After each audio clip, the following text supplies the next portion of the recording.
The sun was dipping behind the jagged peaks of the Arizona desert, casting long shadows over the dusty trail. Cowboy Jake Mallory tightened the worn leather strap of his saddle as he rode, the rhythmic clop of his horse's hooves echoing against the canyon walls.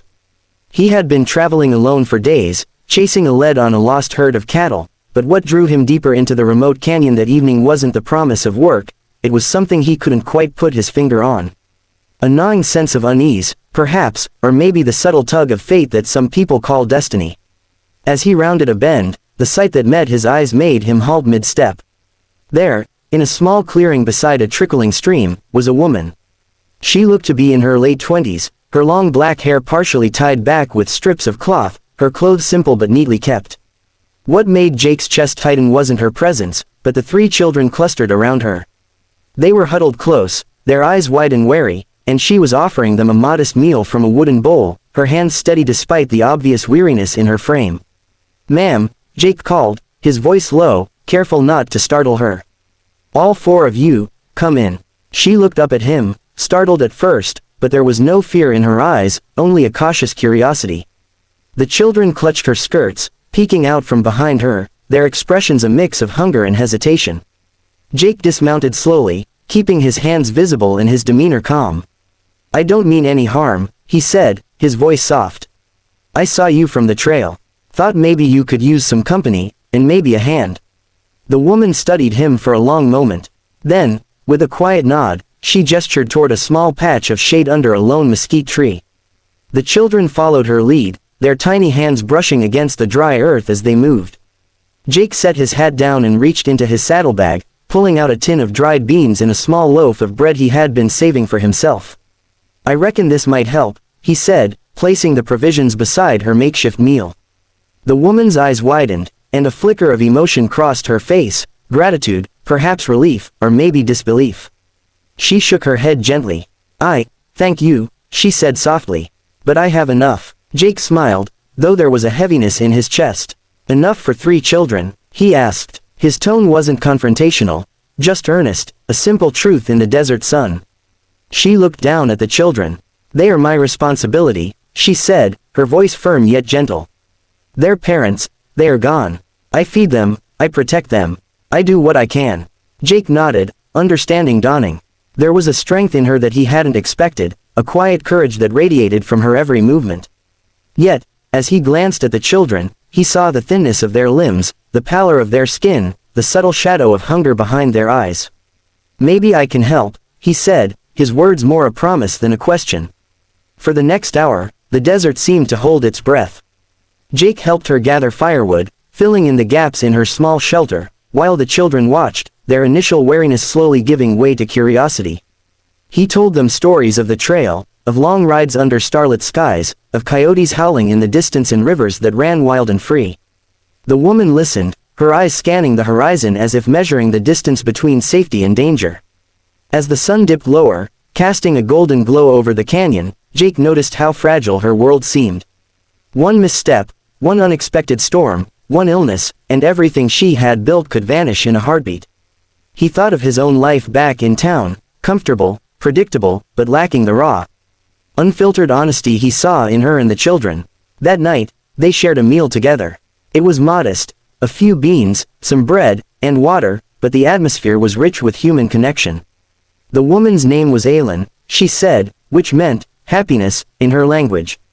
The children were her nieces and nephews, left in her care after a series of misfortunes that she spoke of only in fragments. She had survived by sheer willpower, by refusing to let despair root itself in their lives. "You shouldn't have to do this alone," Jake said quietly, as they sat beneath the stars. "No one should." Aylin's gaze met his, steady and unwavering. "I have no choice," she replied. "But perhaps some help, would not be unwelcome." The next morning, Jake set to work. He rode back to the nearest town, returning with supplies, flour, sugar, dried meat, and blankets. He taught Aylin how to trade some of these goods for food at the nearby trading post, how to preserve what they had, and how to stretch every morsel without losing hope. The children began to smile more freely, their laughter ringing through the canyon like a fragile, precious song. But it wasn't just material aid Jake offered. He stayed, sometimes for weeks, sometimes for days at a time, teaching them about the land, about safety, about finding joy even when the world seemed determined to take it away. He built a small corral for goats, dug a garden patch that Aylin could tend, and even rigged a simple windmill to draw water from a hidden stream. Over time, Aylin's cautious reserve melted away.